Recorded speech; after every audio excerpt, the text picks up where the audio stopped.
Power is in tearing human minds to pieces and putting them together again in new shapes of your own choosing. George Orwell, 1984. When the sun rose on May 1st, 1945, news began to make its way to the far reaches of the East and the West that Adolf Hitler had committed suicide the night before. The Nazi Empire was fractured. The iron pillar that had upheld years of torturous power had finally collapsed. As World War II came to an end, it became clear that the gaping hole in the world's power structure left in the wake of Germany's collapse would be a valuable prize to fight for. The two most powerful countries left standing after the Second World War, the United States of America and the Soviet Union, were each determined to win this prize and seize status as the globe's dominant superpower. The struggle between these two countries came to be known as the Cold War, and it quickly became clear that the Soviet Union would use any means necessary to win the fight. However, in a classified meeting before Princeton University alumni, Central Intelligence Agency Director Alan Dulles gave a startling speech about the reality of the Soviets' tactics. In the past few years, we have become accustomed to hearing much about the battle for men's minds, the war of ideologies.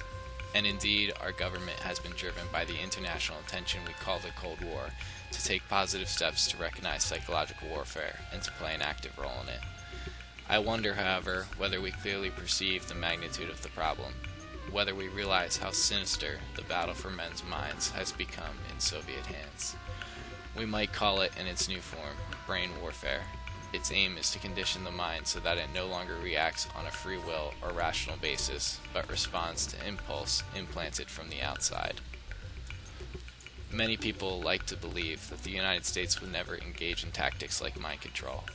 But the reality is, as shown by Dulles' desire to play an active role in it, that the U.S., just like the enemies it so vehemently decries, hungers for power, and it will do anything behind closed doors to gain that power.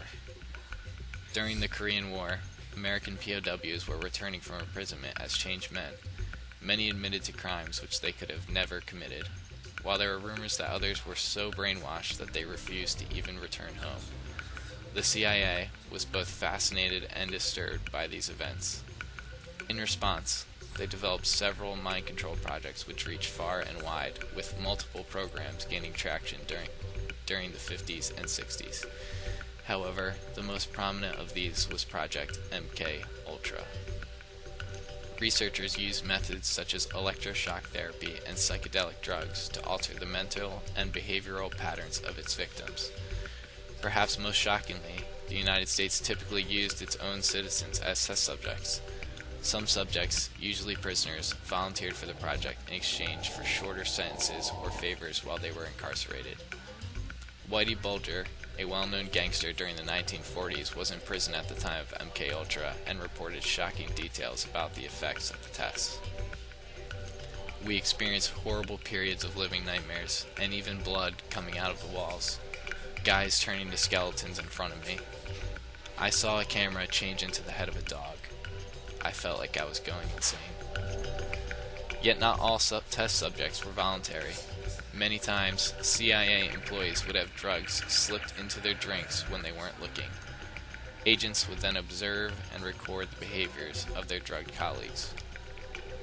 However, the most disturbing of these involuntary tests was called Project Midnight Climax. During this program, hired prostitutes would coerce young male college students into a CIA-designed bedroom which was equipped with bugging devices and a two-way mirror that allowed for an observer to record their behaviors. The prostitute would slip drugs into the man's drink and allow them to fade into madness, all while a CIA official stood by, secretly watching. Many people believe stories like this are a myth, or at the very least, a thing of the past. Yet as long as power is left to be grasped, and it always will be, the government cannot be trusted to do anything but take any means necessary to seize control of that power. As George Orwell once wrote, "The party seeks power entirely for its own sake. We are not interested in the good of others, we are interested solely in power, pure power. No one ever seizes power with the intention of relinquishing it.